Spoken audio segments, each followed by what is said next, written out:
What is that? Looks like a timeline. But what for? It's the timeline of the Civil Rights Movement. Look, there's buttons. Ooh, Plessy versus Ferguson.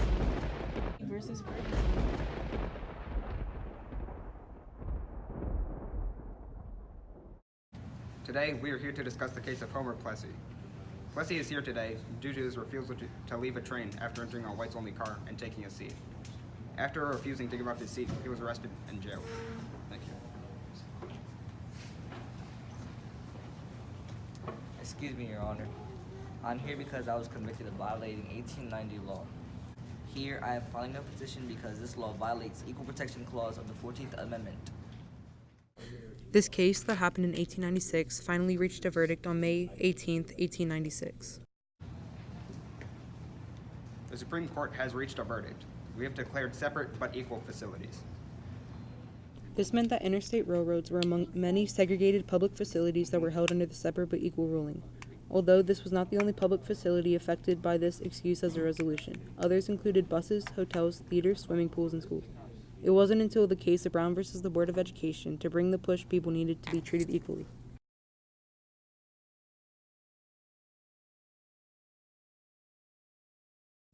On a cold December evening in 1955, after Rosa Parks got off of work, she waited for a bus to head home.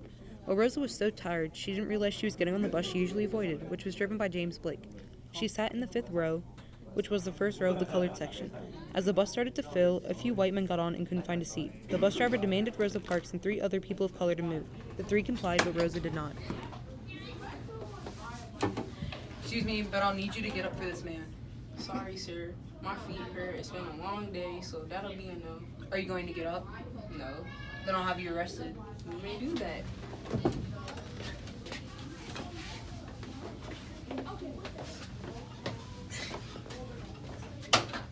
And with Rosa's harmless actions, she accepted getting arrested, which began the Montgomery bus boycott.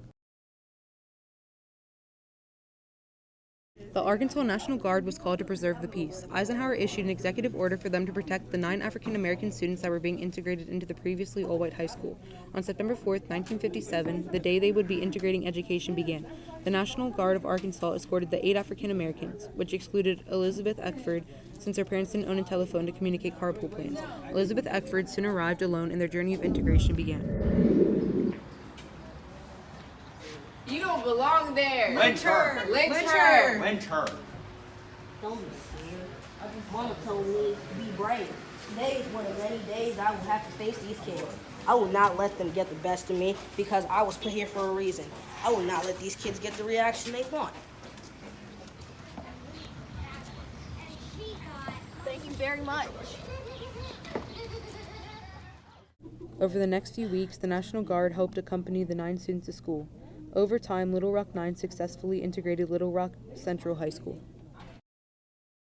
Today will be her first day at William Frantz Elementary School, and she would be the first African American to go there.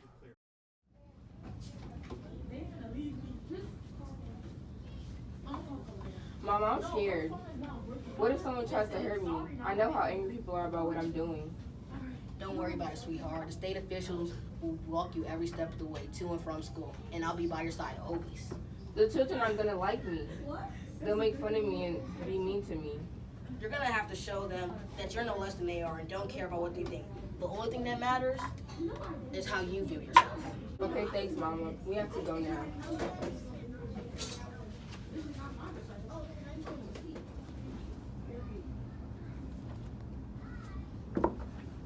Hello, Ruby. How are you doing today?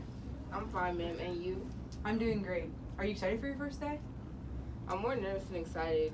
The kids won't like me because I'm black. Listen to me when I say this. I'll give you the best education I can offer you. You are no less than any kid in there. If people won't sit with you at lunch, I'll sit with you. If people won't play with you at recess, I'll make sure you have fun and I'll play games with you. Okay, ma'am. Thank you.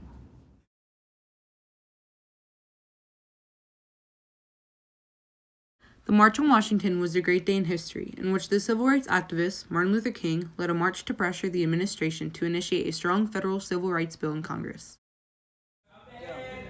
We are gathered here today to get the rights that we deserve and have always deserved as African Americans. I wish for no violence today and that we will have a peaceful protest that will show John F. Kennedy that we deserve a strong civil rights bill. It's time now. Think about your brothers and sisters and how they've been treated. When you feel like giving up, think about them and keep going. Never give up, and this is the fight for civil rights. Let's march. There were more than 250,000 people that marched that day on August 28, 1963. King was able to keep the march peaceful and not give up. When they had reached their destination, which was the Lincoln Memorial, no one wanted to perform first. Martin Luther King went last, as he wanted to deliver which would soon be known as his most famous speech, the I Have a Dream speech. Little did he know, the speech would go down in history as one of the most famous speeches in general and in the civil rights movement. I have a dream that one day my 4 little children will one day live in a nation where they will not be judged by the color of their skin, but by the content of their character. You go, King. Speak that truth. That line right there would be the most famous line in the civil rights movement, as everyone would recognize it. Thank you. Hopefully this gives us the rights we deserve.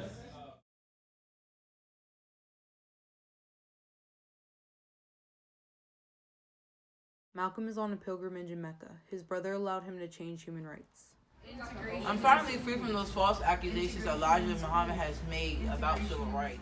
After Malcolm realized the problems and flaws associated with Nation of Islam leader Elijah Muhammad, he disbanded from the nation in 1964. During his pilgrimage, he finds a blonde-haired, blue-eyed man who he could call his brother. Integration is Hey, you over there, what are you doing? protesting for integration. This startled Malcolm because all the Nation of Islam taught him was that white men were evil. Why do you protest for integration? I thought you were evil. I'm not evil. Everyone deserves education no matter what race they are. You're a smart man, brother. Also, while he was in Mecca, he visited Africa where he addressed the Organization of African Unity, also known as the OAU, about its beliefs. They believed in promotion of African unity, international cooperation, and economic development. As Malcolm traveled back to Harlem, he began to think of a new way to change African American rights. As Malcolm X's beliefs were changed from his experience in Mecca, he returned to Harlem with inspiration of the OAU to create his own organization designed to encompass all peoples of African origin in the Western Hemisphere as well as those on the African continent. Today, I will create an organization that benefits African Americans and to allow them to get rights. It'll unify 22 million non-Muslim African Americans. I, John Henrik Clark, am co-founding this organization because I have similar beliefs to Malcolm X and the OAU. Today, we will reconnect African Americans with their heritage, establish economic independence, and self-determination upon African Americans. Today, the organization is no longer around, but this organization helped African Americans today gain the rights they deserved.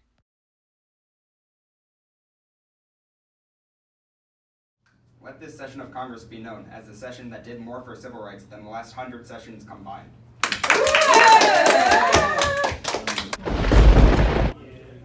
What just happened?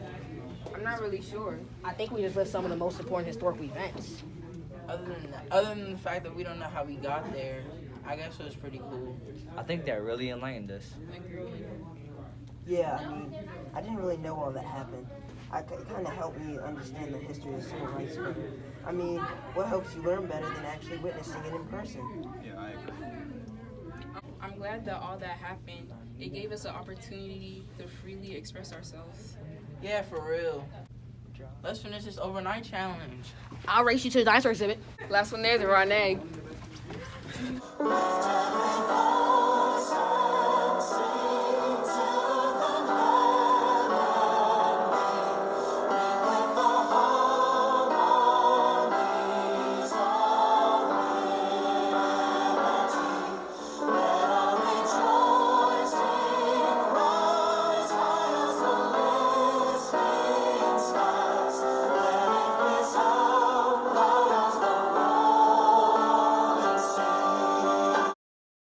Lives begin to end the day we become silent about the things that matter. Martin Luther King.